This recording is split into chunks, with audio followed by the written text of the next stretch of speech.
Bienvenue à la webdiffusion. N'hésitez pas à poser vos questions lors de la présentation en les inscrivant dans l'espace prévu à cet effet.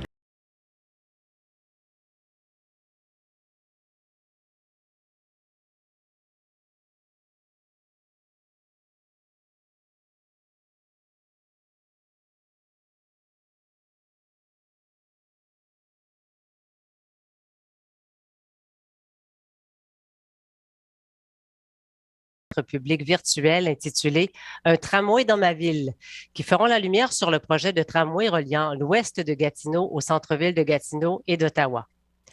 Mon nom est Sheila Fournier, c'est moi qui serai votre animatrice ce soir. On est en direct sur deux plateformes, soit en web diffusion sur StudioCast et sur Facebook Live. Tel qu'indiqué sur nos plateformes, nous avons convenu initialement que les questions acheminées à l'avance auraient priorité sur celles posées en direct. Or, suite à une récente attaque informatique survenue à la STO, il a été impossible pour l'équipe de récupérer vos courriels en prévision de ce soir. On vous remercie d'ailleurs de votre indulgence à ce sujet. On tient toutefois à vous rassurer, vous pourrez envoyer vos questions en temps réel à n'importe quel moment durant la présentation et nous les aborderons à la toute fin de la rencontre. Comment faire? C'est très simple. Vous vous inscrivez sur notre plateforme de diffusion web au studiocast.ca/tramway Gatineau. Toutes les questions qui n'auront pas pu être abordées ce soir, faute de temps, feront l'objet d'un suivi par courriel au cours des prochaines semaines. Et à noter également, une foire aux questions sera actualisée en ligne au sto.ca/tramway Gatineau. C'est pour cette raison, en fait, qu'on vous demande de vous inscrire sur notre plateforme de diffusion sur la plateforme de web diffusion StudioCast, là, en inscrivant votre adresse courriel pour fin de suivi lorsque le problème va être rétabli, évidemment. À noter que l'enregistrement de cette web diffusion sera disponible prochainement sur la chaîne YouTube et sur le site web de la STO si vous n'avez pas pu être des nôtres depuis le début de cette soirée. Vous pouvez aussi accéder à la rediffusion de notre rencontre du 2 juin dernier exactement de la même façon. Alors avec nous ce soir, du côté de la STO, M. Alain Tremblay, directeur du Bureau de projet pour le système de transport collectif structurant de l'Ouest à la STO. Bonsoir. Et nos panélistes, M. Christian Savard, directeur général de Vivre en Ville. Bonsoir. Et M. Michael Wexler, directeur du bureau canadien de la firme Copenhagenize Design Corporation. Bonsoir. Je vous donne maintenant l'ordre du jour ou l'ordre du soir, si vous voulez. D'abord, on va faire le point sur le projet de tramway dans la région et les prochaines étapes à venir. En première partie, on va aborder la notion du Transit Oriented Development, c'est-à-dire pour qui et pourquoi réarticuler urbanisation, densification et transport en commun. On va ensuite se pencher sur les effets bénéfiques d'un réseau structurant pour le territoire, les entreprises, les commerces et les citoyens. En deuxième partie, on va parler de la cohabitation des modes de transport actifs avec un réseau structurant. Et enfin, de la complémentarité ou de l'intermodalité des modes de transport et leur avantage là, sur le plan du développement urbain. Et enfin, on va conclure cette soirée avec la rencontre et une période de questions. À noter que la durée totale approximative est de 1h30. On va tenter de répondre au plus de questions possibles. Alors, sans plus tarder, on débute avec M. Alain Tremblay, directeur du bureau de projet à la STO, qui fera le point sur le projet de tramway et sur les étapes à venir. M. Tremblay. Merci, Sheila. Alors, bonsoir tout le monde. C'est avec plaisir. C'est un plaisir d'être parmi vous ce soir. Donc, je vais prendre une dizaine de minutes avant nos présentations officielles pour faire un petit état de situation sur le projet tramway et les prochaines étapes à venir. Je voudrais par contre remercier nos présentateurs ce soir, là, Christian Savard et Michael Wexler, pour s'être libérés. Là. Tout le monde a des agendas chargés, puis ils ont bien voulu venir partager leur expérience et leur vision sur les effets de mode structurant sur le développement urbain, puis les bénéfices que ça amène dans le développement de nos milieux de vie. Donc, merci beaucoup, Christian et Michael. Donc, je vais commencer juste avec un petit rappel des principales conclusions Pour ceux et celles qui n'étaient pas de notre première thématique en juin, donc l'étude est complétée. Il y a une étude qui s'est complétée en début d'été. Et plusieurs scénarios ont été analysés et le choix de la technologie, le scénario tout tramway, s'est démarqué des autres scénarios comme étant le plus performant. Donc, entre autres, il y avait plusieurs avantages, mais il permet de diminuer le nombre d'autobus en circulation dans les centres-villes de Gatineau et d'Ottawa. Puis aussi, on le sait, les calculs des besoins d'achalandage ont été calculés jusqu'à des horizons de 2051. Donc, ce mode-là me permet d'assurer une capacité résiduelle pour d'éventuelles croissances de l'achalandage. Donc, au niveau du choix du tracé,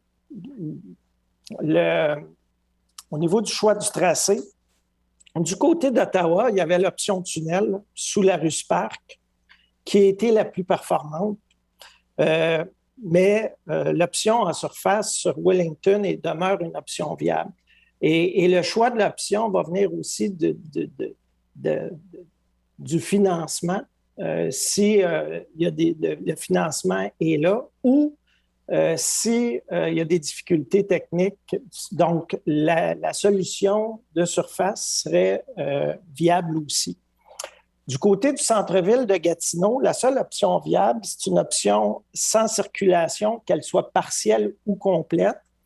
Donc, qu'elle soit partielle, donc la circulation, qu'il y ait une circulation entre Édie et Laval ou entre Édie et le pont-portage si la circulation est partielle. Bien entendu, toutes ces options-là qui sont résiduelles vont être analysées dans les prochaines étapes. Je résume. La beauté du direct, c'est qu'on a bloqué la présentation.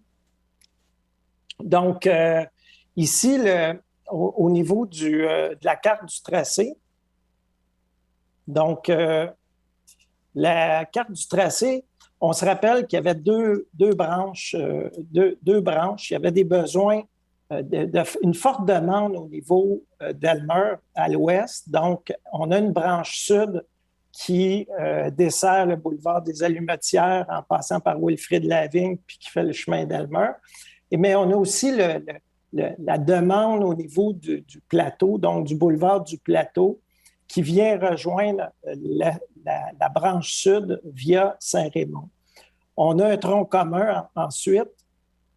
Donc, ce tronc commun-là suit le boulevard Alexandre-Taché, dévie via la rue Lucerne, passe derrière Lucot pour rejoindre la rue Laurier au centre-ville de Gatineau.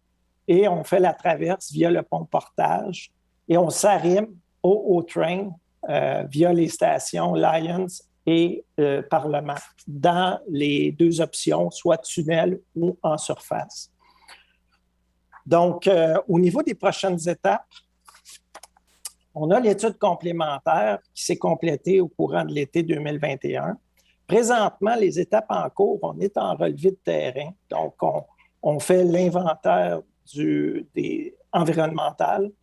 On fait aussi l'arpentage et des études géotechniques qui vont venir alimenter les prochaines études d'impact sur l'environnement et l'avant-projet préliminaire. Également, pour pouvoir débuter ces deux gros blocs d'études-là qu'on prévoit débuter début 2022, on a besoin de s'adjoindre des services professionnels pour compléter l'équipe de bureau de projet. Donc, c'est un volet important, puis c'est là-dessus qu'on travaille présentement. Donc, si avec cet appel d'offres-là, puis l'arrivée des consultants planifiés, on parle de planification parce qu'il reste encore des volets de financement à confirmer au niveau fédéral, on va débuter les études d'impact sur l'environnement et l'avant-projet préliminaire. Donc, les études d'impact, où on en est rendu, au niveau, on a une étude au niveau de l'arrimage des processus. Donc, c'est quand même une complexité. On a un projet qui est dans la province de Québec, qui œuvre aussi au niveau de la province de l'Ontario avec l'agence fédérale aussi. Donc, on a à arrimer et ordonnancer toutes les étapes au niveau de l'étude d'impact. Il y a 3 processus, donc on est en train de regarder tout cet arrimage-là. Les grands volets qui vont être traités dans cette étude d'impact sur l'environnement, bien entendu, l'écologie avec tous les impacts forestiers, la faune, la flore, le réseau hydrographique, l'archéologie, le bruit, la vibration, les impacts visuels. Donc, c'est tous des volets qui vont être regardés de façon plus précise dans les prochains mois. On vise le BAP, qui est le Bureau d'audience publique en environnement. Donc, on vise une présence au BAP vers la fin 2023. Donc, il y a plusieurs mois d'études à enclencher, là, puis à réaliser avant d'arriver là. Le processus, puis là, je fais juste une parenthèse par rapport au processus québécois, par exemple, puis les processus en Ontario au fédéral, ça va être un peu le même principe, c'est qu'on fait quand même, le processus s'enclenche quand le promoteur fait un avis de projet officiel au gouvernement, au ministère de l'Environnement. Donc, cet avis de projet-là, il est public aussi. Donc, pour suivre le projet, là, vous allez savoir quand le bureau fait l'avis de projet. Puis souvent, dans le processus, il est prévu une période où le public peut, au début du processus, venir donner, si vous voulez, les éléments ou les enjeux pour lesquels il voudrait que l'étude d'impact réponde à ces enjeux-là. Donc, c'est un processus qui est bien établi puis qui est très transparent par rapport aux études qu'on va réaliser. Donc, ça, c'est le volet études d'impact qu'on planifie de 2022 à 2023, environ 24 mois. L'avant-projet préliminaire il se fait en parallèle. Les deux vont nous donner, vont communiquer des résultats à un et à l'autre, vont influencer, les deux vont s'influencer. Il y a la conception préliminaire du système de tramway. Donc, qu'est-ce qu'on entend par là? C'est tout ce qui est la conception des stations, conception vraiment définitive ou conceptuelle des stations, la conception de la plateforme de roulement, dépendamment du tronçon, des conditions de sol. Ensuite, toute la question d'alimentation électrique, les systèmes d'exploitation, le matériel roulant, toutes les spécifications auxquelles on veut. Donc, ça, c'est les grands principes de conception préliminaire. Ensuite, on prend cette conception-là ou ces données-là, puis ça va nous permettre de les implanter selon le tracé qui a été privilégié. Donc, on a un système implanté dans une emprise de rue. On va valider le positionnement exact. Pour ça, ça nous prend un inventaire du sol. Ça nous prend les relevés de terrain qu'on va avoir faits au préalable et les solutions. Qu'est-ce qu'on a à déplacer dans le sol? Comment qu'on veut réaménager ça aussi? Donc, tout ce volet-là va se faire dans l'avant-projet préliminaire, que ce soit les tronçons du secteur Gatineau ou l'implantation sur Wellington ou même l'implantation du tunnel Suze-Parc et au niveau du pont-portage. Donc, c'est tout le même principe. Ça va tout définir où on l'installe dans l'emprise de rue.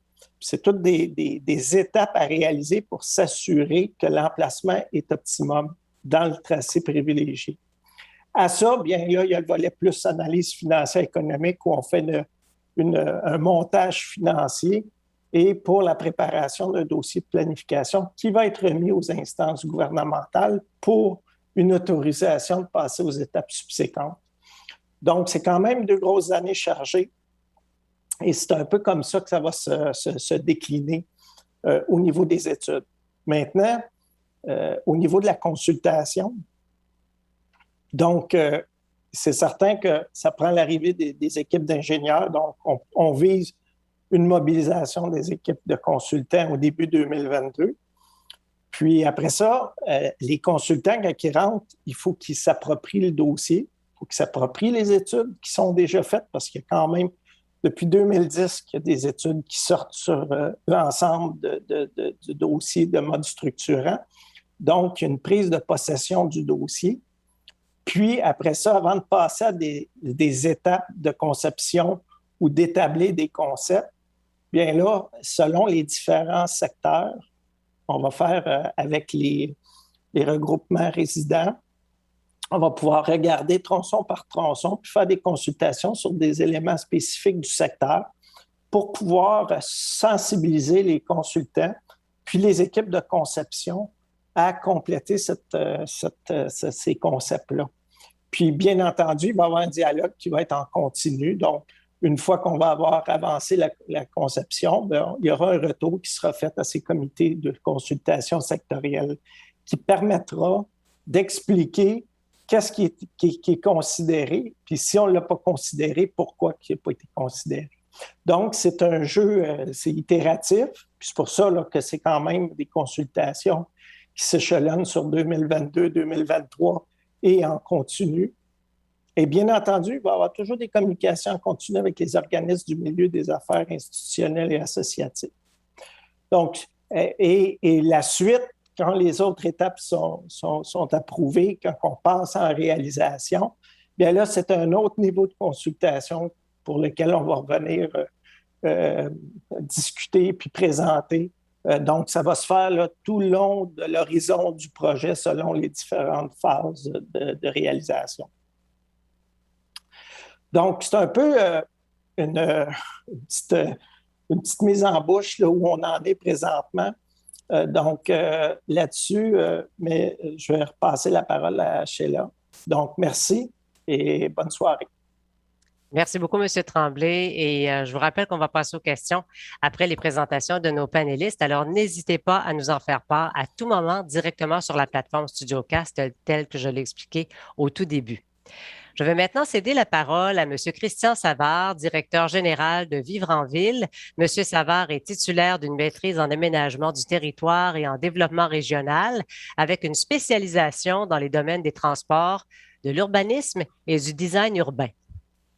Son implication et son travail dans le débat public l'ont amené à diriger la rédaction de nombreuses publications sur les enjeux de mobilité durable et d'urbanisme. Alors, M. Savard, la parole est à vous.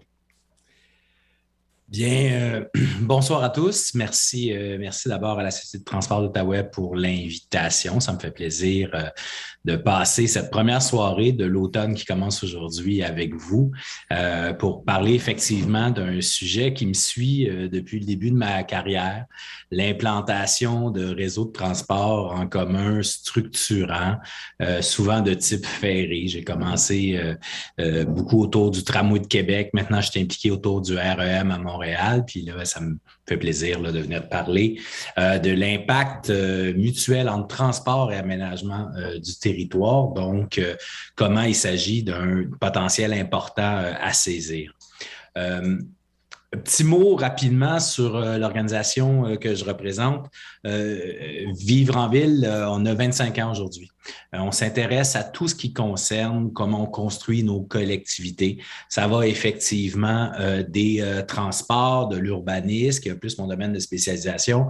On a même des équipes chez nous qui parlent de systèmes alimentaires durables, qui sont capables de parler de bâtiments durables, d'efficacité énergétique. Donc, la ville, les collectivités sont notre passion. Et je tiens à souligner, s'il y a des gens qui ne le savent pas, que justement, on a une quarantaine d'employés divisés en 3 bureaux.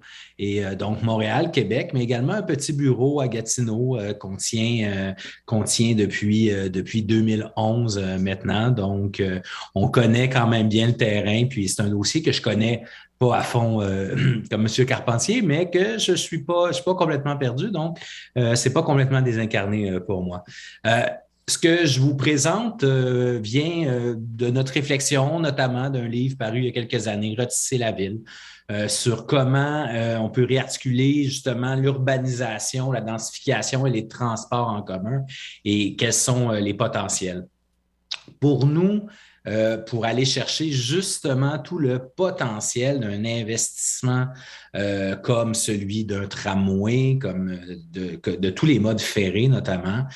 Il faut absolument qu'il y ait un renforcement entre la planification urbaine et la mobilité et les transports. C'est ce que je vais vous parler dans les prochains 18 minutes environ.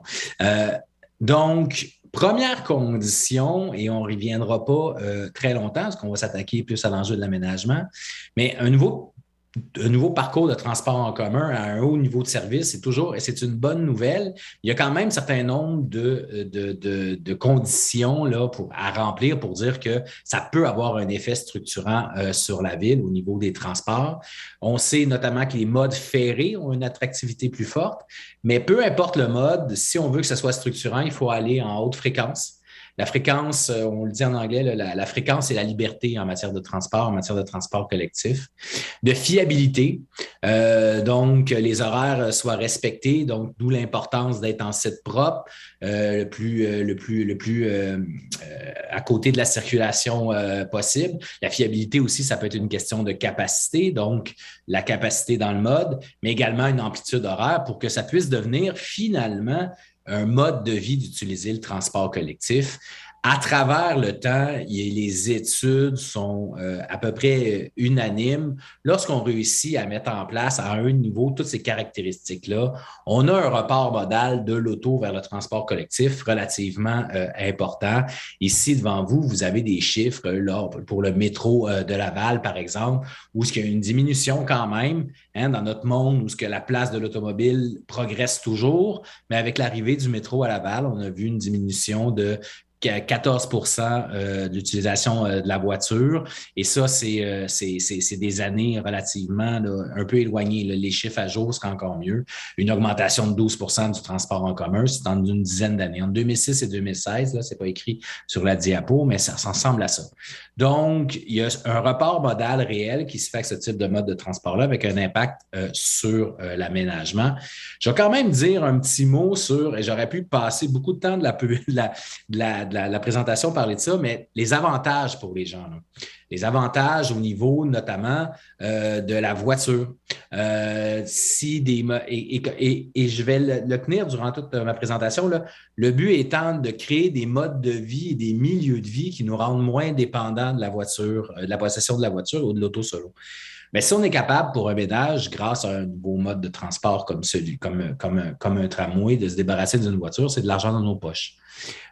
C'est dit, les usagers du transport en commun sont moins sédentaires juste parce qu'ils deviennent des piétons dès qu'ils débarquent du bus ou presque, sont moins sédentaires que les usagers de la voiture, donc sont en meilleure santé, ont tendance à faire leurs 10 000 pas par jour, là, bien, on a tendance à la faire beaucoup durant ces modes-là. Mais également, on peut connaître tous les autres avantages, que ce soit au niveau de la circulation, la sécurité routière, le bruit ambiant, la pollution atmosphérique. Donc, beaucoup d'avantages pour les citoyens. Des avantages aussi pour les entreprises. Les gens veulent de plus en plus d'options. On sait notamment chez la jeune génération, elle est un petit peu moins accro à l'auto et plus accro au texto. Donc, avoir des options de transport collectif pour pouvoir faire autre chose qu'être au volant, c'est très important. Donc, d'améliorer le transport collectif ou d'avoir un bon transport collectif à proximité d'une entreprise est souvent une bonne nouvelle parce que ça donne des options aux gens pour se déplacer. Ça donne donc aux entreprises un plus grand bassin d'emploi, ça donne une plus grande attractivité, une meilleure rétention aussi des employés. Une de mes petites blogs de la soirée, on a un beau site là-dessus, localisationécoresponsable.com, qui s'adresse surtout aux entreprises, mais qui a beaucoup d'avantages là-dessus. Si vous voulez en savoir plus, on peut aller là. Là, ce que je vais passer un tout petit peu de temps là, pour ma présentation, après vous montrer des exemples qui ont eu lieu à travers le monde, notamment en Europe, en Amérique du Nord, c'est il faut briser le cercle vicieux que vous voyez devant vous. Il faut réussir à s'affranchir de la dépendance à l'auto et l'articulation entre un transport collectif en commun structurant comme tel que proposé à Gatineau et l'aménagement peut réussir.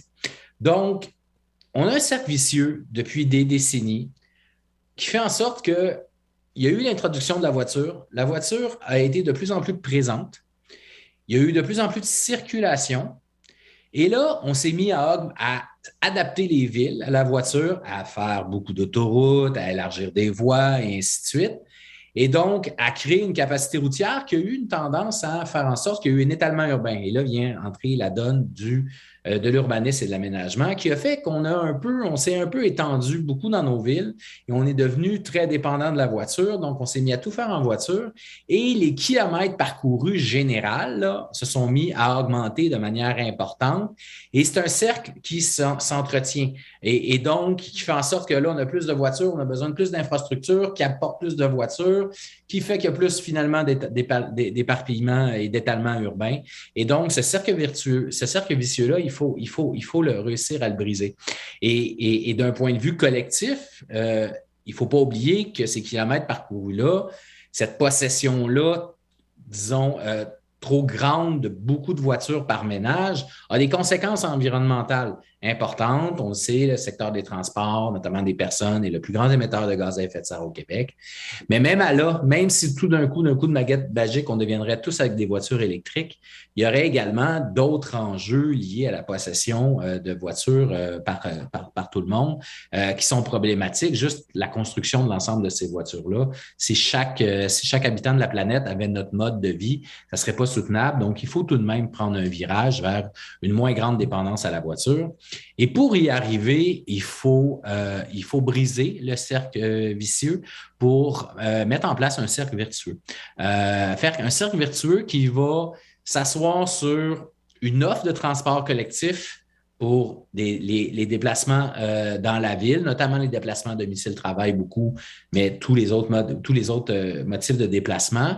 Donc, à travers une offre de transport collectif, de transport en commun, un peu comme on propose ici pour l'ouest de Gatineau avec le tramway. Donc, c'est la partie du bas du graphique, intervention en mobilité pour accroître l'offre de mobilité durable, mais également construire des quartiers que nous, on appelle pour planifier des courtes distances, pour qu'on puisse vivre davantage à pied pour les autres choses que, par exemple, notre déplacement domicile-travail, que ce soit pour l'école, que ce soit pour les courses qu'on a à faire dans tous les jours, que ce soit même pour nos loisirs. Donc, faire des villes où on peut à peu près faire tout à pied, à vélo. Donc, et rendu là, vous me voyez venir, si on met en place ces deux éléments-là, on peut briser le cercle vicieux parce qu'on fait en sorte que là, les gens se mettent à moins utiliser la voiture. Donc, il y a moins de voitures, il y a moins de demandes sur les infrastructures routières, sur les stationnements. Donc, on peut faire plus de place pour les modes de transport collectifs et actifs et finalement enclencher un cercle vertueux.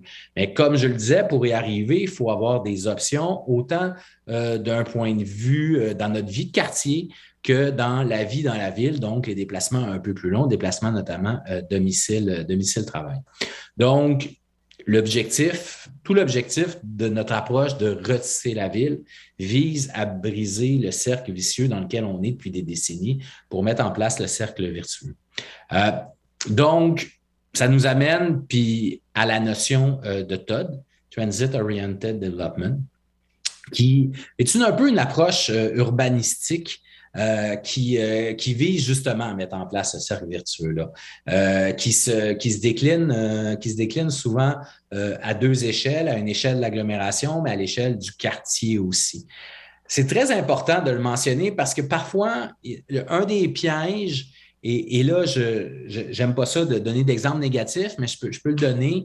Il y a un des pièges qui peut avoir lieu, c'est lorsqu'il n'y a pas de transformation urbaine liée, lorsque tu restes à côté du transport en commun, mais qui ne vient pas transformer le milieu traversé. On parle souvent de, finalement, transport en commun, de développement adjacent au transport en commun, mais pas non plus avec une opération urbanistique intéressante. Donc, vous avez ici là, un peu une caricature, bon TOD, bad TOD, comment y arriver pour faire en sorte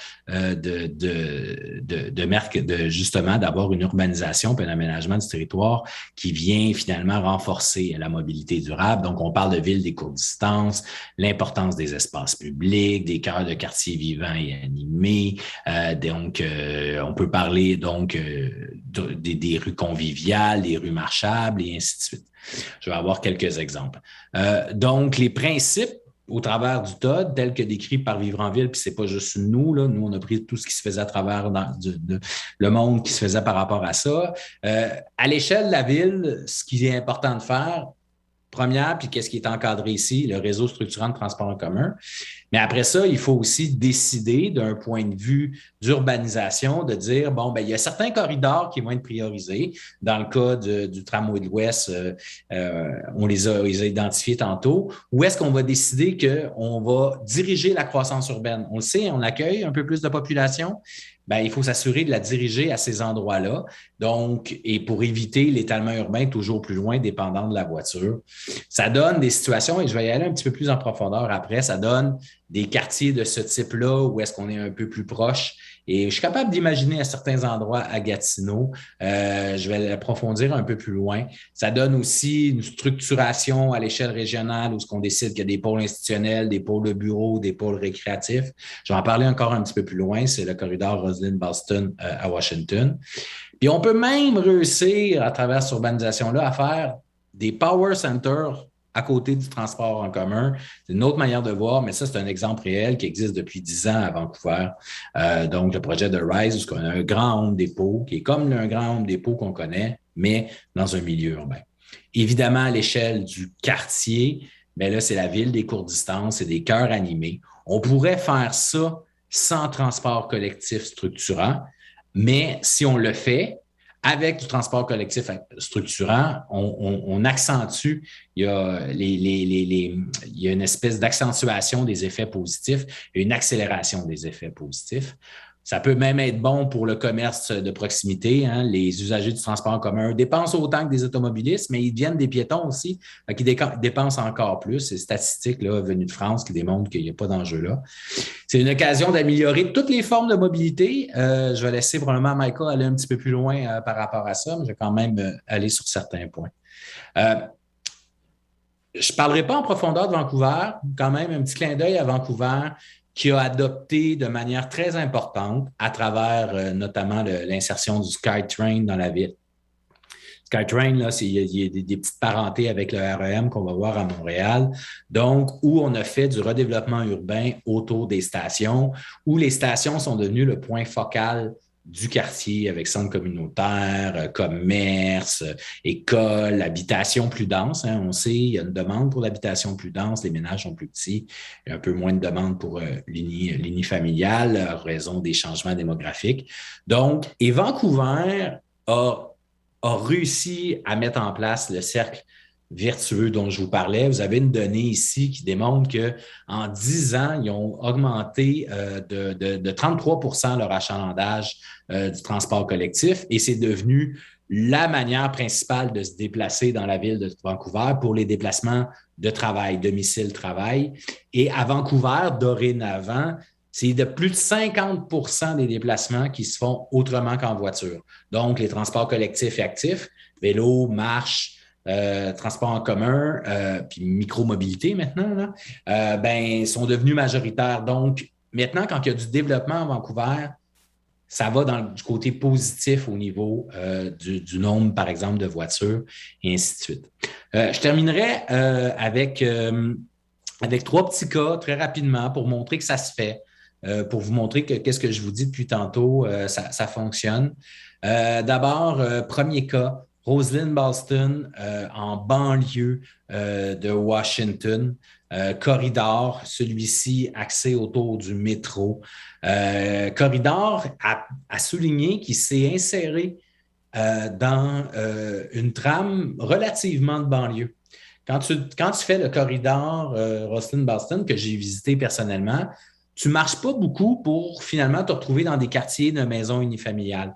Mais on a accès à une certaine densification, notamment sur des stationnements de centres d'achat et ainsi de suite, une certaine densification de la trame urbaine autour de la ligne de métro et c'est relativement bien réussi. Ici, vous avez des gabarits un peu plus élevés, très près des stations, mais vous avez, il y a articulé aussi beaucoup de commerces assez intéressants. Il faut dire que c'est une banlieue relativement riche de Washington, donc les gens sont capables d'aller dans certains types de commerce. Il faut avoir conscience, il n'y a jamais de cas qu'on peut faire copier-coller, mais on se retrouve quand même avec aussi une bonne insertion, notamment du patrimoine, mais également tout type de sorte d'habitation.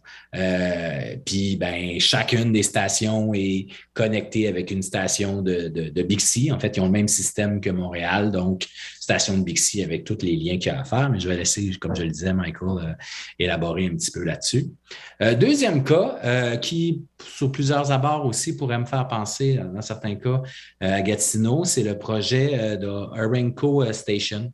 Le projet, la carte que vous voyez, c'est en banlieue assez éloignée de Portland, en Oregon. Et c'est un projet, justement, c'est un des premiers projets de Todd qui a eu lieu. Quand la théorie du Todd est arrivée, là, un peu, bon, on a toujours fait des Todd, hein? Ville-Mont-Royal à Montréal, qui a été fait à la fin du 19e siècle, c'est un énorme Todd, mais disons que quand on s'est rendu compte que notre urbanisation était trop axée autour de l'étalement urbain, autour des années 90, on s'est mis à pousser beaucoup le Todd, notamment en Amérique du Nord.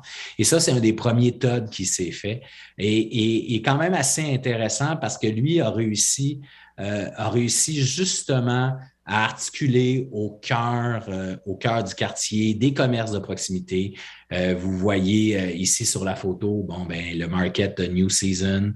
Vous voyez l'intersection principale du quartier. C'est juste un petit peu plus loin de la station, avec un bâti aussi de densité moyenne, que je dirais, comparativement à Washington, que je vous ai présenté tantôt, où est-ce que c'était du gabarit un peu plus gros, c'est une métropole.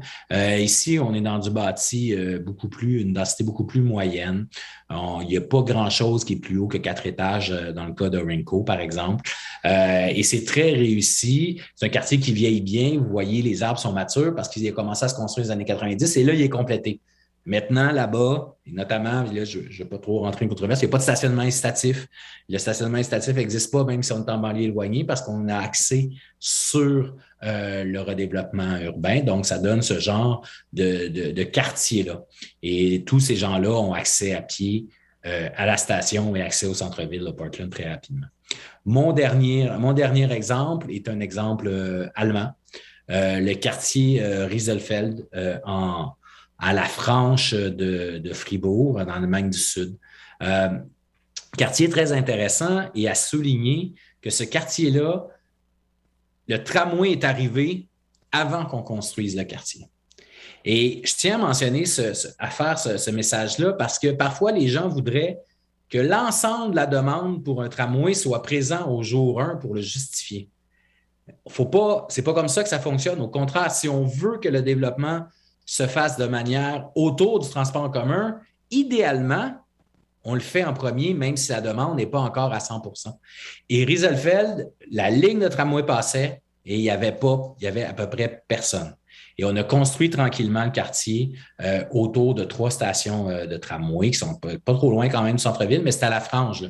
Vous pouvez voir, il y a une réserve écologique là, juste à l'ouest. Donc, vous voyez le type de bâti. C'est un quartier aussi qui est très bien évolué, encore une fois, à une échelle relativement humaine, où que les quartiers sont au centre. L'école est à côté de la station de tramway.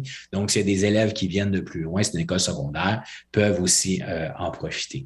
Donc, vous voyez le genre de quartier Todd. Je viens de vous donner 3 exemples de quartiers Todd qui se sont développés autour du transport collectif et qui ont, puis justement dans nos publications, je n'ai pas voulu assommer de chiffres, là, mais qui ont des excellentes parts modales au niveau de l'utilisation de la marche, du vélo et du transport en commun.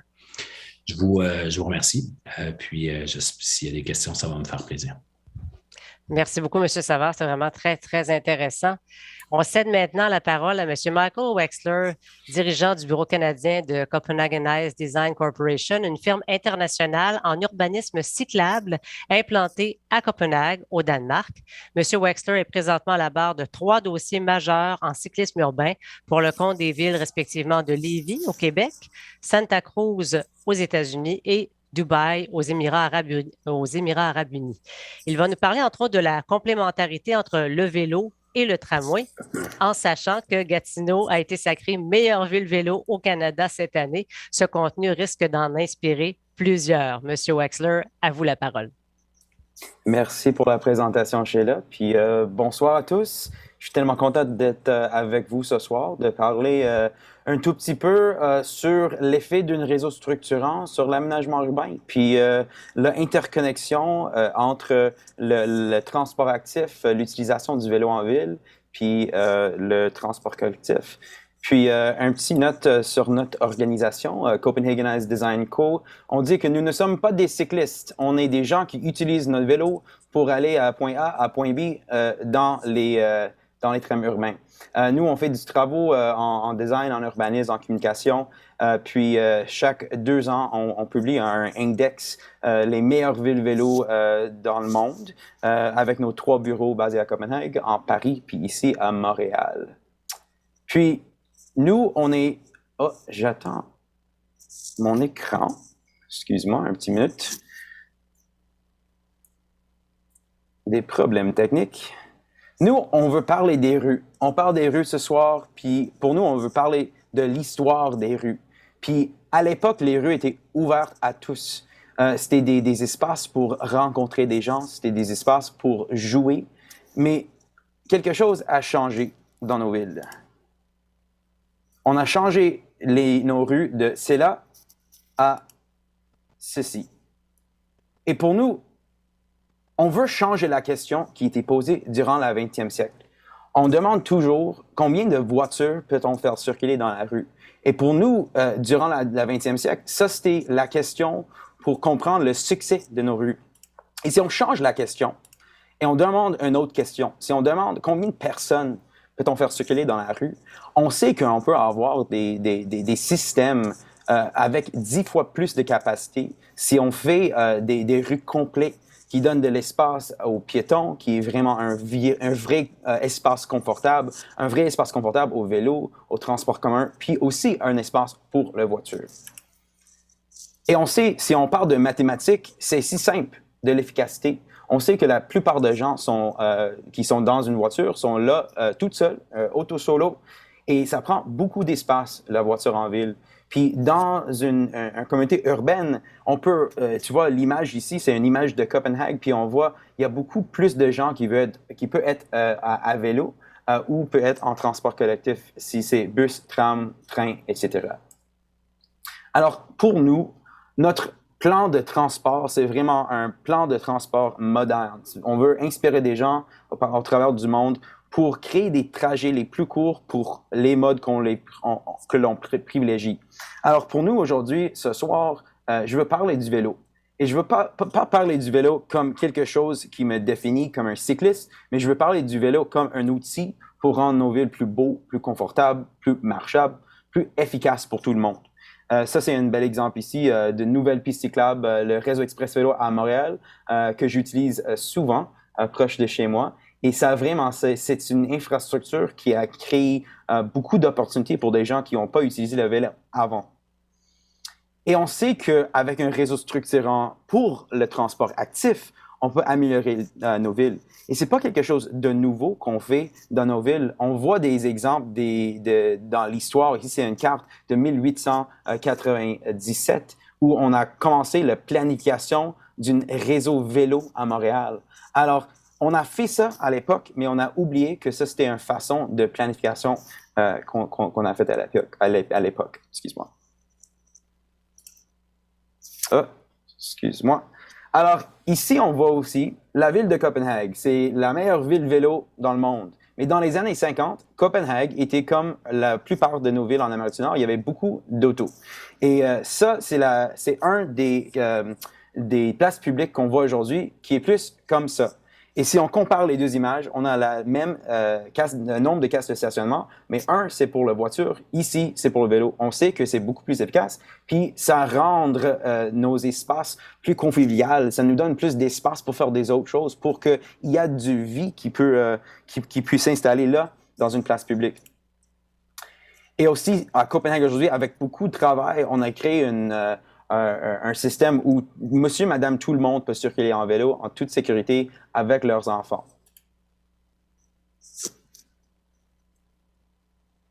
Excuse-moi. Alors, pourquoi les gens circulent en circulation à Copenhague en vélo? Et ça, c'est parce qu'on a un réseau continu. On a un réseau des pistes cyclables séparées, un réseau structurant qui va au travers de la ville. Maintenant, on peut voir 375 km de pistes cyclables et c'est des pistes cyclables protégées avec plus que 60 km des voies vertes cyclables dans les parcs et à côté des cours d'eau. Puis, on a créé des raccourcis pour des cyclistes durant des décennies pour s'assurer que le vélo, c'est un outil, un système efficace pour rendre de point A à point B. Et aussi, ce réseau-là, ça connecte jusqu'aux banlieues aussi. Il y a un réseau cyclable métropolitain, 57 km de réseau express vélo pour la métropole, pour que c'est possible de prendre ton vélo le matin quand tu habites en banlieue, puis d'y aller pour 20 km pour accéder le centre-ville en vélo. Et ce réseau structurant, c'est aussi connecté à la réseau structurant des transports collectifs à Copenhague. Alors ici, dans l'image, vous voyez le train de banlieue, puis aussi le métro. Puis on sait que ces deux réseaux structurants sont bien intégrés. Et c'est ça le point qui est vraiment important. Ici, c'est l'image du train de banlieue à Copenhague. Puis chaque voiture du train a une demi-voiture qui est vraiment là pour les vélos. Il y a une grande image du vélo sur la porte. Et quand tu rentres là-dedans avec tes vélos, il y a plein d'espace pour laisser le vélo, puis continuer ton voyage sur le train, puis le finir en vélo à la fin. Et on sait que les chiffres mentent pas. À Copenhague aujourd'hui, 62% des gens utilisent le vélo comme mode de transport primaire. 21% utilisent le transport collectif et juste 9% de gens disent que auto solo, c'est leur façon de déplacer de domicile travail.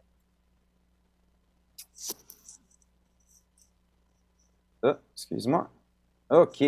Alors ici, on voit que quand on demande les Danois pourquoi vous déplacez en vélo, c'est pas la réponse de oui, c'est bon pour l'environnement, pourquoi j'utilise mon vélo tous les jours. C'est parce que c'est facile et rapide.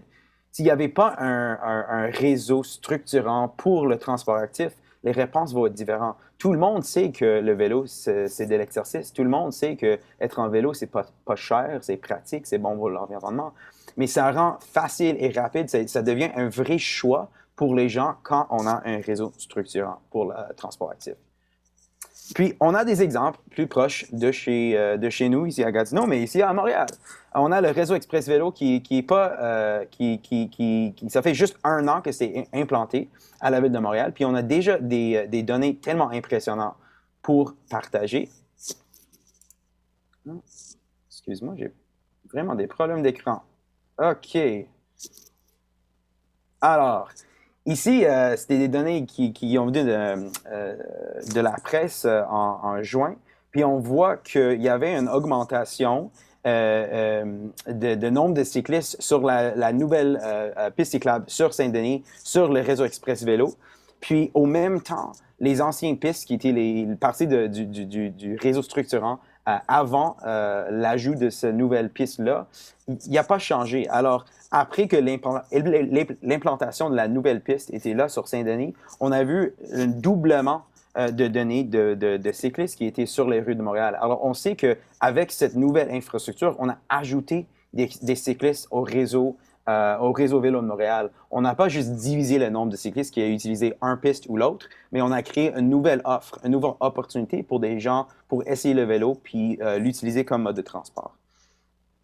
On a des autres exemples aussi. L'exemple de Calgary, le réseau minimal, où en 2015, il n'y avait pas des grandes pistes protégées au centre-ville de Calgary, mais comme projet pilote pour 1 an, la ville de Calgary a décidé de faire 3 rues avec des pistes protégées comme un réseau minimal, un réseau structurant, mais petit parce que c'était juste vraiment 3 connexions.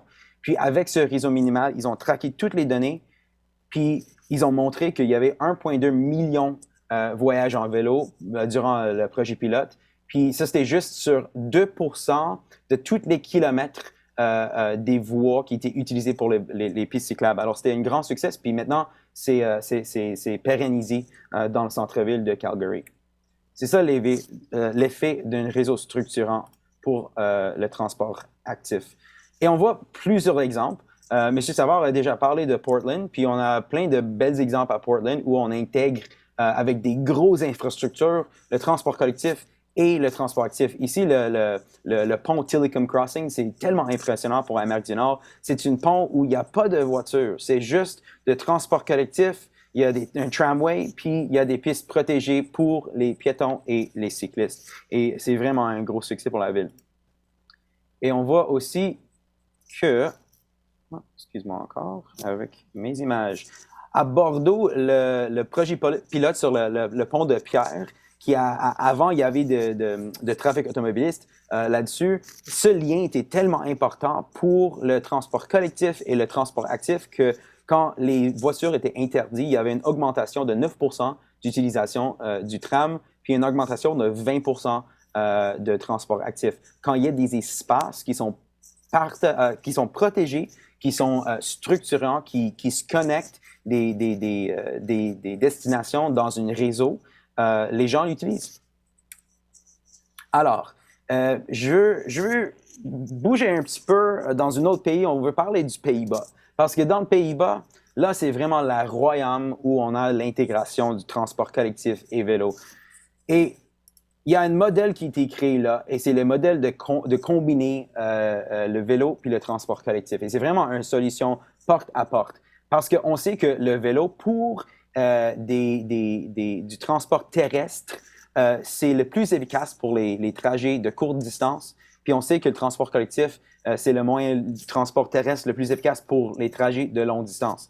Alors, si on peut combiner ces deux-là, on peut avoir une zone d'attractivité de la station de 25 fois plus grande. Normalement, monsieur, madame, tout le monde va marcher peut-être 1 kilomètre normalement entre la gare et leur maison. Mais on sait que la plupart des gens qui utilisent leur vélo, qui ne sont pas des cyclistes intenses, mais juste des gens qui utilisent leur vélo, ils vont circuler en moins 5 km. Ou 5 km, c'est vraiment le maximum que la plupart des gens disent qu'ils vont, ils vont circuler en vélo. Alors, avec cette augmentation, il y a beaucoup plus d'espace qui peut être couvert puis que connecté à la station si on connecte les deux modes de transport. On sait que si on intègre le vélo entre la maison puis le transport collectif ou entre le travail ou l'école puis le transport collectif, on peut remplacer un certain nombre de voyages, de voitures ou peut-être de certaines routes de bus qui sont peut-être pas super efficaces aujourd'hui, mais c'est vraiment un outil pour offrir une autre opportunité aux gens d'accéder à un réseau structurant de transport collectif. Alors, si on prend un exemple, si on dit qu'on a un trajet de 3 km à faire pour se rendre à la station d'un tramway, puis on a 4 options pour rendre là. On sait que si on prend le bus, ça peut prendre 10 minutes si c'est efficace, mais peut-être si on n'est pas là exactement au bon moment, ça va prendre 15 ou il y a du trafic, ça va prendre 20 minutes ou plus. On sait qu'en voiture, s'il y a du trafic, ça peut prendre beaucoup plus de temps. Et aussi, c'est le plus cher. Mais si on regarde au déplacement actif, piéton ou en vélo, on sait que c'est le moins cher et c'est toujours efficace. Si on marche, ça va toujours prendre 45 minutes ou si on prend le vélo, ça va toujours prendre 15 minutes. Alors, le vélo, c'est vraiment le mode de transport le moins cher et le plus efficace pour le rendre à la station. Alors, excuse-moi encore avec mes diapositives. OK. Alors, ce concept-là qui vient des Pays-Bas, c'était vraiment un projet qui a été commencé au début de la nouvelle siècle. Et il y avait un grand investissement national pour améliorer les services pour les cyclistes dans les gares nationaux. Alors, presque 400 millions d'euros.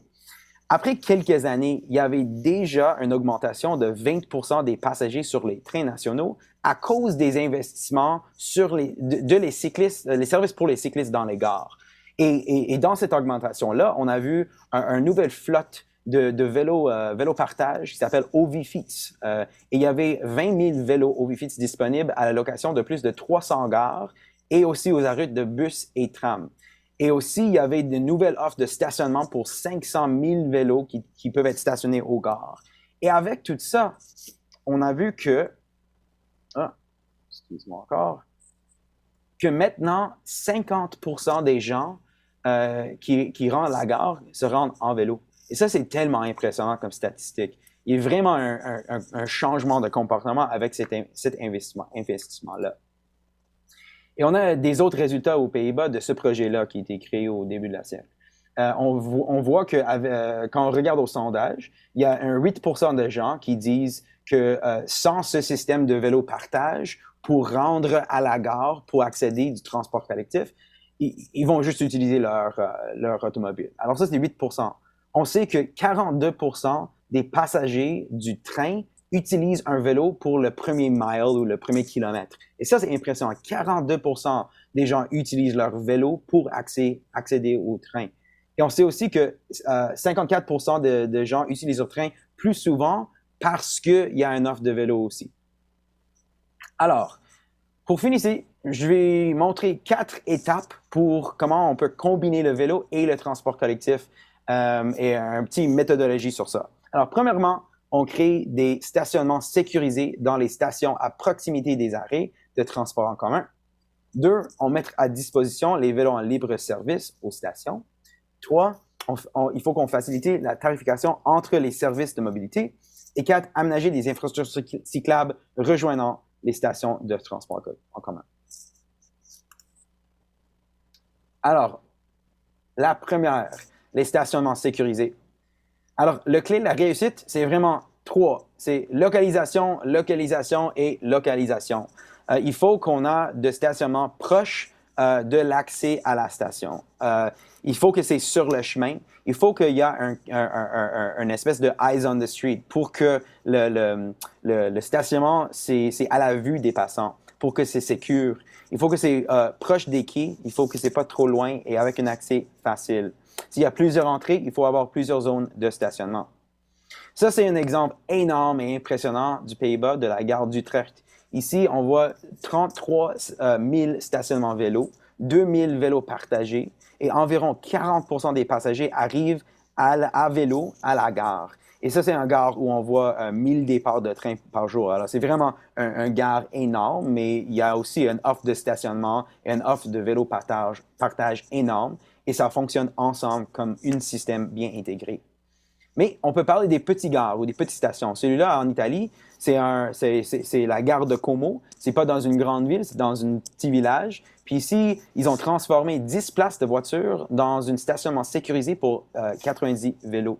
Et chaque espace vélo, tu peux accéder avec un casier, puis tu utilises ton pass pour le train pour utiliser le stationnement aussi. Bien intégré. On a des bels exemples en Scandinave, à Malmö en Suède. Il y a plein de services qui sont offerts aux cyclistes, aux gares, aux stations de train.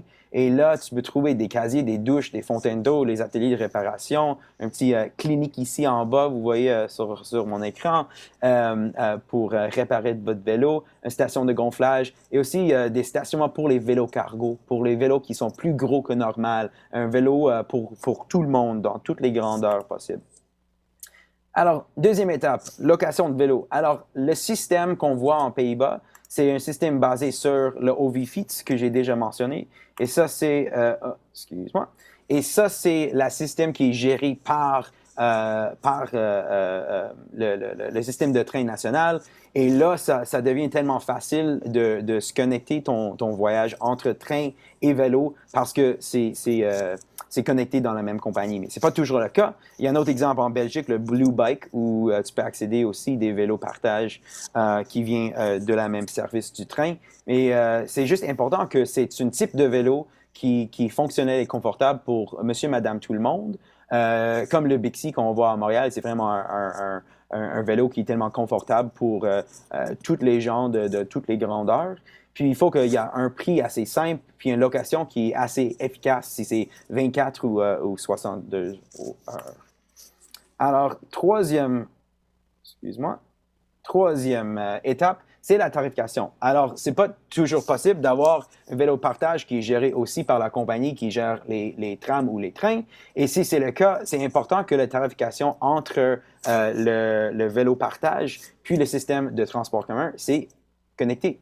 Il faut qu'il y ait il faut faciliter l'expérience d'usager. Alors, il faut que l'abonnement est facile pour avoir un accès, pas pour juste le train, mais aussi pour le service de vélo aussi. Et cela rend possible des autres opportunités de tarification, les réductions conjointes, la mise en valeur des autres services, des choses comme ça. Puis, on peut voir des petits exemples sur mon prochaine diapositive. Par exemple, ici à Montréal, il y a une connexion avec votre carte d'Opus pour accéder à un Bixi. Alors, avec la même carte, que tu payes pour un passage sur le métro à Montréal, comme Christian, juste là, tu peux accéder à un Bixi aussi. Alors, cette combinaison entre les tarifications est vraiment importante.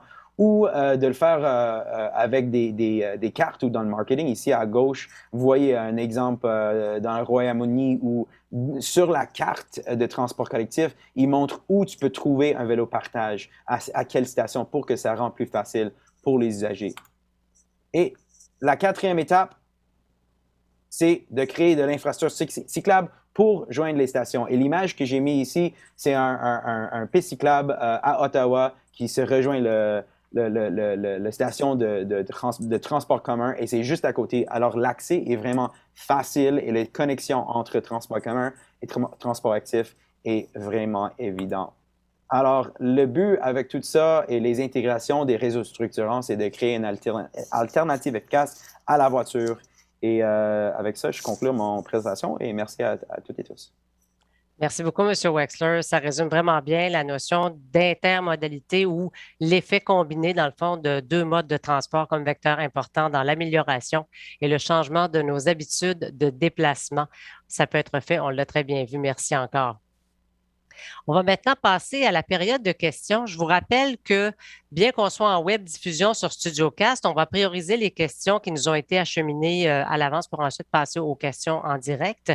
Vous pouvez visionner la rencontre via Facebook Live et sur notre plateforme de web diffusion StudioCast. Mais c'est uniquement sur cette dernière que vous pourrez poser vos questions en vous inscrivant. Vous indiquez votre adresse courriel que nous allons utiliser pour fin de suivi. Si nous n'avons pas eu le temps ou si nous n'avons pas pu répondre à votre question, on tient ça en tête. Et c'est simple, pour poser votre question sur StudioCast, vous vous rendez dans la section questions, vous inscrivez la question dans l'encadré privé à cet effet, cliquez envoyer, tout simplement. Je vais lire les questions à voix haute et désigner l'expert qui aura été identifié pour y répondre, puisqu'on risque de recevoir plusieurs questions similaires. On les regroupe pour en faire une seule question afin d'éviter que ce soit redondant. Alors, ne vous étonnez pas si vous entendez votre question un petit peu différente, la reformuler autrement. Alors, on y va tout de suite d'une première question, si vous le voulez bien. Ma question va s'adresser à M. Tremblay et vous comprenez que ce ne sont pas mes questions, mais bien des questions qui ont été posées par vous, le public. Je comprends que le boulevard Taché serait réduit à 2 voies. Est-ce qu'il y aura encore des autobus sur cette artère, M. Tremblay? Excusez, j'avais oublié le micro. Pas de problème. En fait,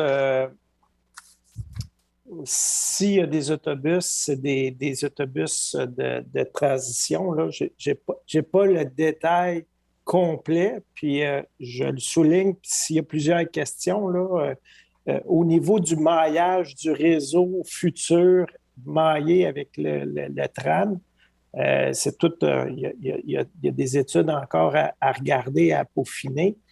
Donc, je ne voudrais pas induire les gens en erreur, mais je vais quand même jouer le jeu, puis on va quand même valider au niveau des réponses écrites qui vont nous être données.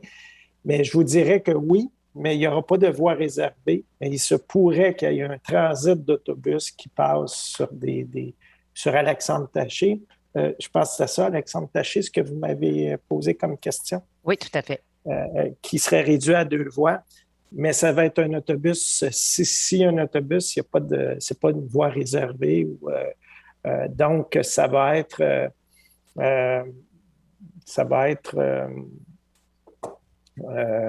environ. C'est ça. Parfait. Merci beaucoup, M. Tremblay. Ouais. Comment encourager les personnes réticentes au changement à adopter un nouveau mode de transport, comme transformer leur quotidien avec l'apparition du tramway, par exemple, dans leur quartier, passer au mode de déplacement actif ou collectif? Cette question s'adresserait à M. Savard. D'abord, quand on fait ce genre de choix-là, il faut miser aussi sur le long terme. Et je voyais récemment des études qui démontraient que ce qu'il faut, peut-être que certaines personnes qu'on ne pourra pas changer, mais il faut miser aussi beaucoup sur la nouvelle génération et lui donner des options immédiatement pour qu'ils restent des utilisateurs du transport collectif, des transports actifs pour très longtemps. Lorsqu'on a pris des habitudes, c'est très difficile à changer. Donc, mais après ça, c'est la qualité.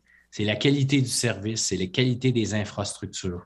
On l'a bien vu, Michael a montré des très beaux exemples. Moindrement que tu t'occupes bien de quelque chose, comme le vélo, où est-ce qu'il y avait des belles infrastructures, où est-ce qu'on avait des commerces dédiés, bien, ça avançait le message.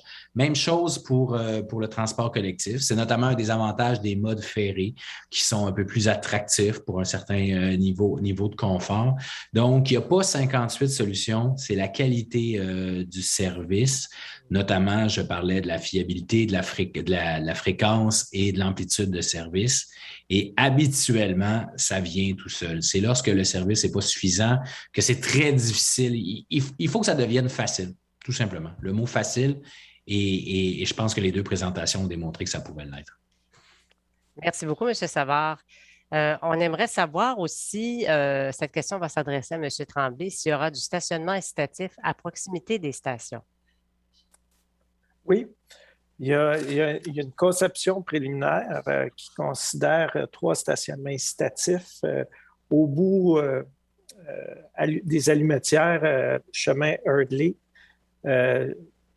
Donc, incitatif terminus là, à la branche sud. Il y a aussi un stationnement au niveau de la branche nord, toujours en terminus. Donc, les stationnements sont positionnés aux extrémités, évidemment, pour que les gens puissent embarquer le plus rapidement dans le transport, dans le système de tramway. Puis, pourquoi aussi que c'est en terminus? C'est que contrairement actuellement où tu as un réseau d'autobus, plus tu te rapproches du centre-ville, plus tu as d'options d'embarquer dans des autobus, puis ton délai d'attente est court. Avec le mode structurant, un peu comme Christian le dit, la fiabilité, elle est déjà un temps de délai très court et constant. Et ça favorise justement de le prendre dès le bout de ligne ou le terminus pour faire complètement le tracé. Donc, en résumé, oui, il y a des stationnements incitatifs. Il y a le stationnement River-D, qui va rester aussi. Excusez, là, je n'ai pas tous les noms. Ça va. Par contre, tu sais, le dimensionnement, l'arrimage intermodal, le maillage des systèmes.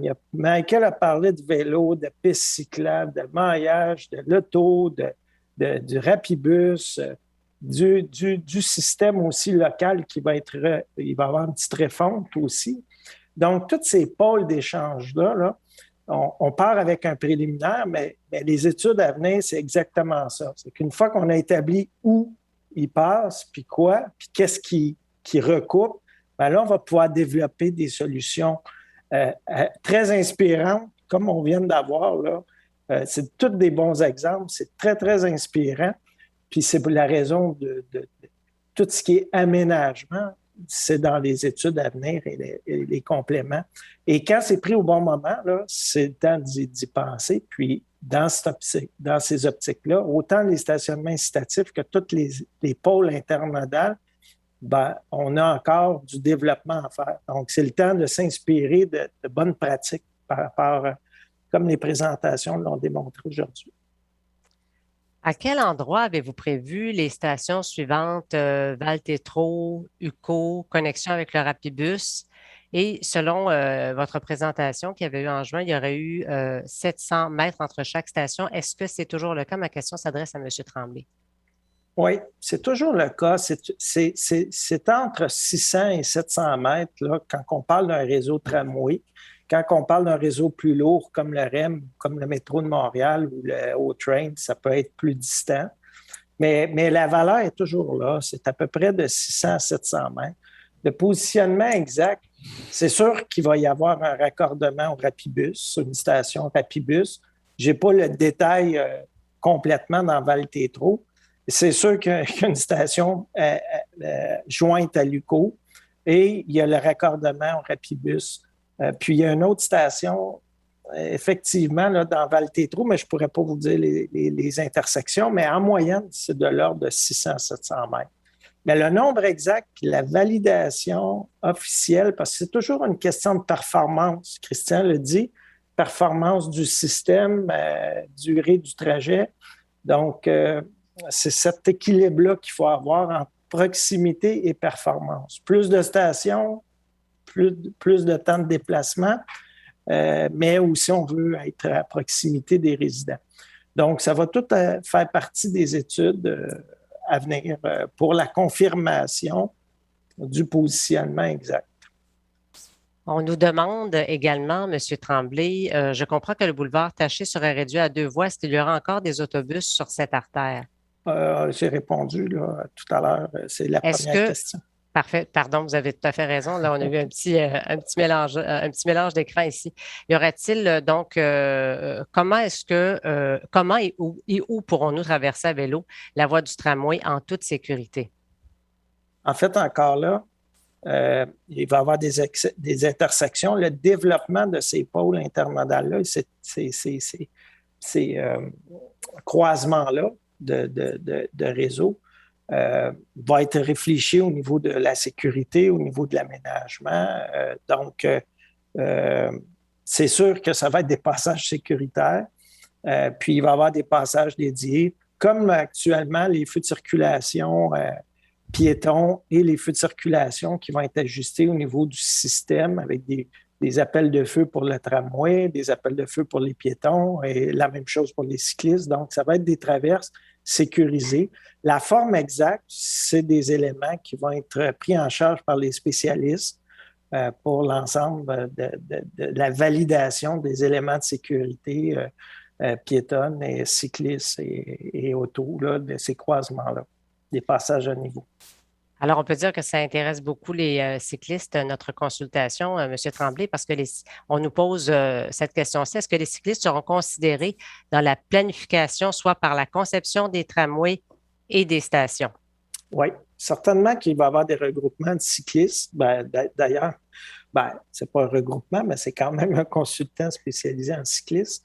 Sa présence n'est pas un hasard non plus, anodine.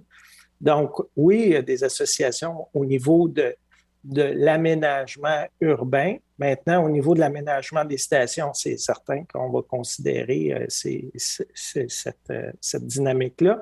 Au niveau du matériel roulant, on avait parlé un petit peu dans la première thématique, et c'est ça un des avantages du tram, c'est qu'il y a toujours une partie qui est aménageable pour de la mobilité réduite ou pour des spécificités de la région, de la ville ou quoi que ce soit. On avait même mis l'exemple d'un réseau en Australie, là, sur le bord des côtes, puis il avait aménagé le tram avec des planches de surf pour des planches de surf. Donc, oui, ces aménagements-là, il va y avoir une consultation, il y a une volonté de pouvoir positionner le vélo à travers le matériel roulant et tout ce qui s'ensuit au niveau de l'infrastructure. Michael l'a bien démontré là, par des exemples. Il y a un aménagement de voies cyclables qui longe le parcours du tram. Donc, ces arrimages-là, les stations sécurisées, ça va faire partie du design qui va se compléter là, dans les prochains mois. Toujours dans cette optique, M. Tremblay, on nous demande, est-ce que la piste cyclable du Rapibus sera prolongée pour venir se rallier à celle du tramway? Et dans un deuxième temps, qu'en est-il des autres réseaux cyclables de la région? Mais comme je dis, là, le tracé, il est là. C'est sûr qu'il va y avoir un arrimage des pistes cyclables. C'est sûr qu'il va y avoir des études par rapport à ça et l'aménagement puis le croisement. Puis, oui, vous parlez du Rapibus. C'est sûr qu'il va y avoir un raccordement. Le Rapibus, c'est un pôle intermodal avec le tramway. Donc, la piste cyclable également. Donc, c'est des éléments qui vont être considérés dans la conception. Est-ce qu'il sera possible de monter à bord du tramway avec notre vélo? Monsieur Tremblay, c'est une autre question, là, certainement d'un cycliste ou en tout cas quelqu'un qui serait intéressé à le devenir.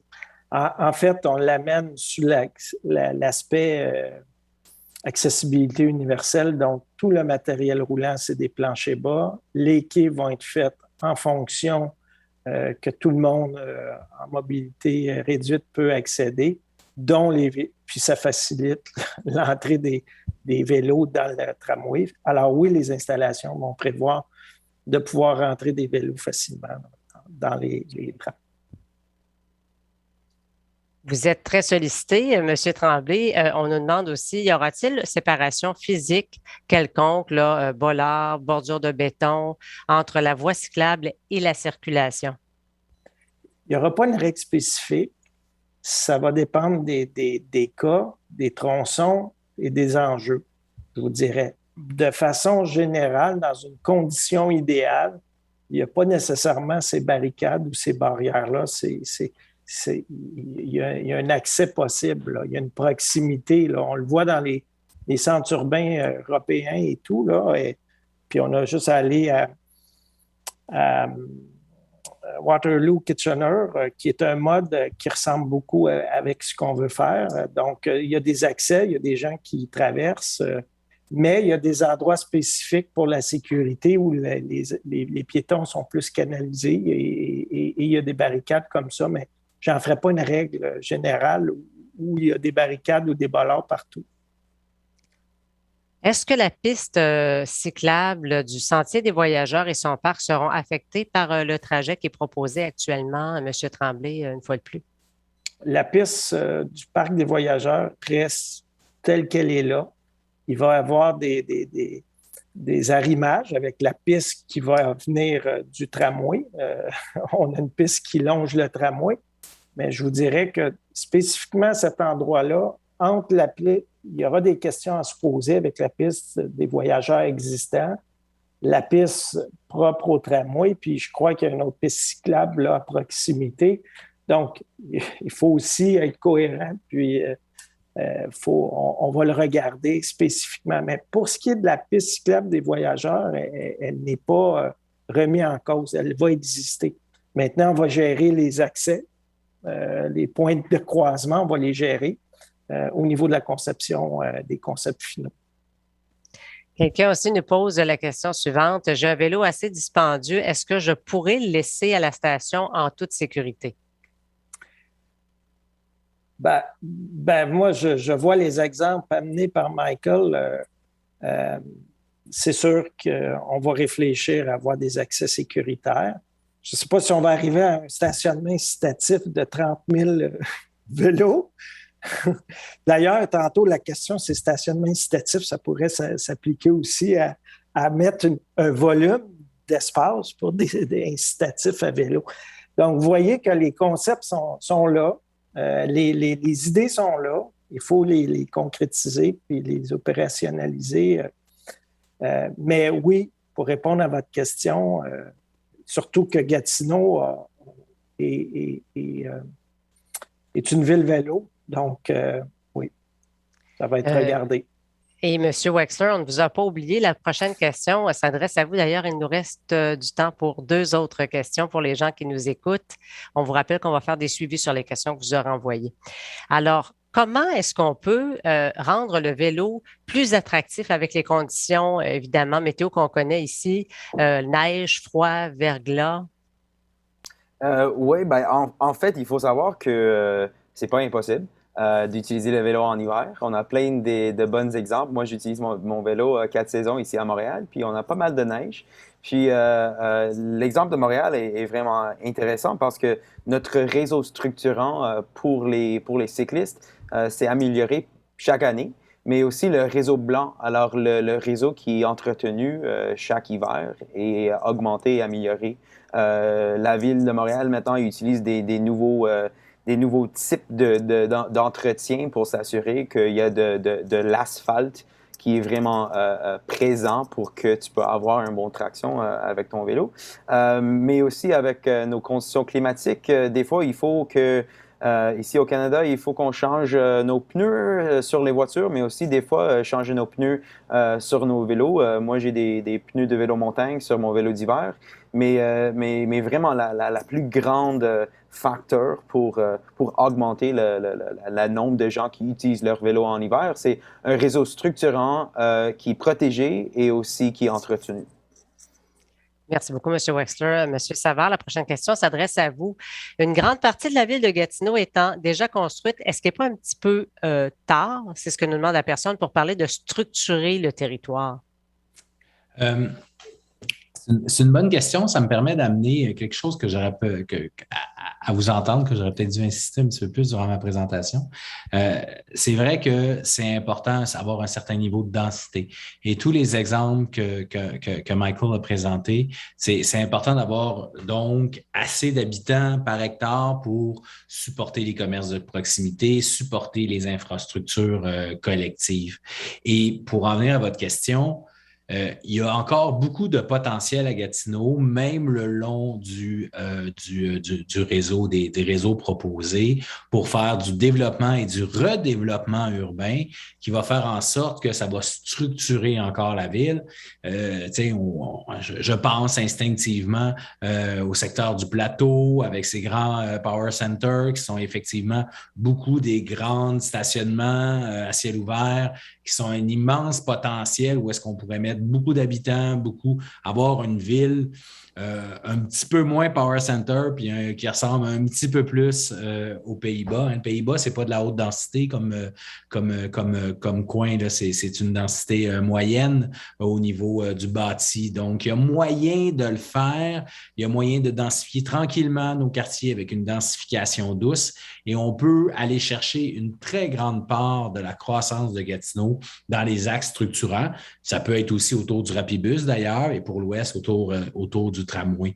Mais non, il n'est pas trop tard, pas du tout. Et le potentiel, il y en a partout. Peu importe ce qu'on va chercher, il y en a même des fruits mûrs et des fruits faciles qui pourraient se faire relativement à court terme. Dès que le signal comme un tramway arrive, ça envoie le signal aussi d'un redéveloppement et d'une densification urbaine.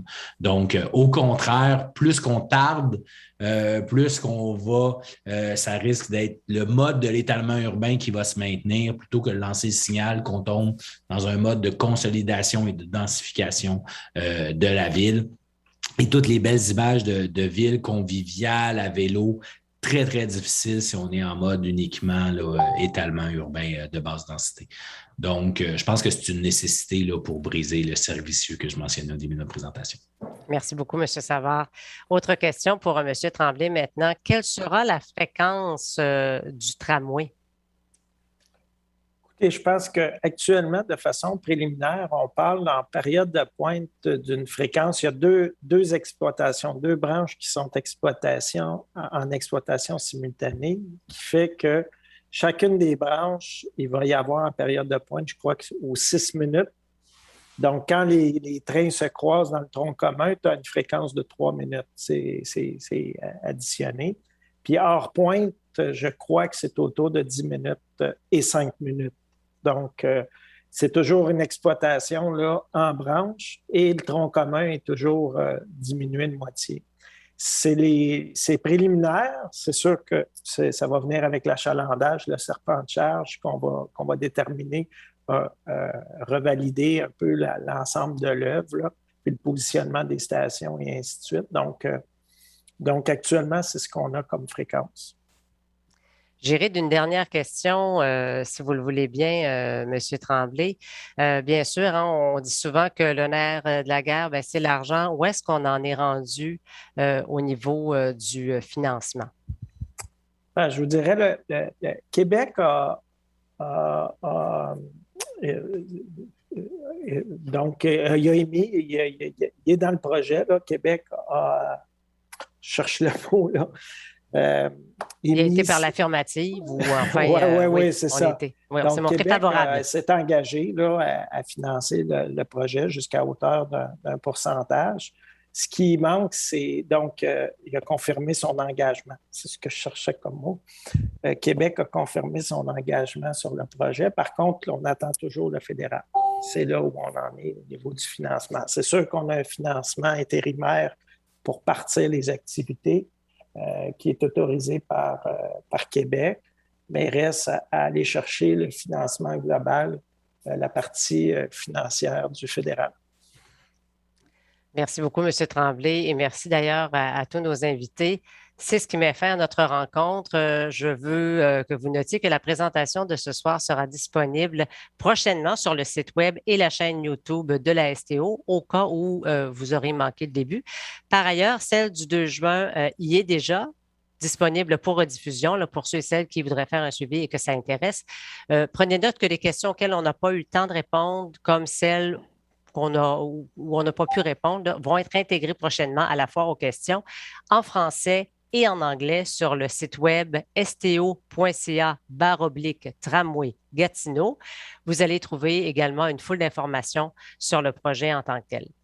On vous invite pour une troisième fois à être des nôtres pour cette dernière rencontre d'information de la série Un tramway dans ma ville. Ça va se dérouler le 17 novembre prochain et cette rencontre aura pour thème l'impact du tramway sur les autres modes de transport. Alors, avis aux intéressés. On vous remercie beaucoup à toutes les personnes qui se sont jointes à nous ce soir et à nos intervenants.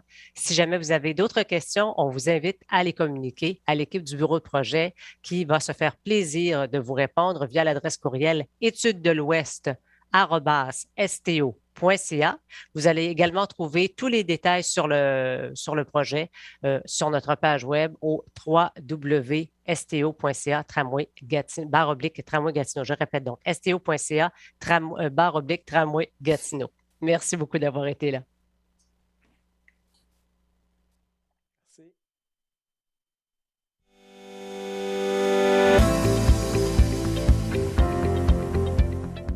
Merci beaucoup de votre participation et à bientôt.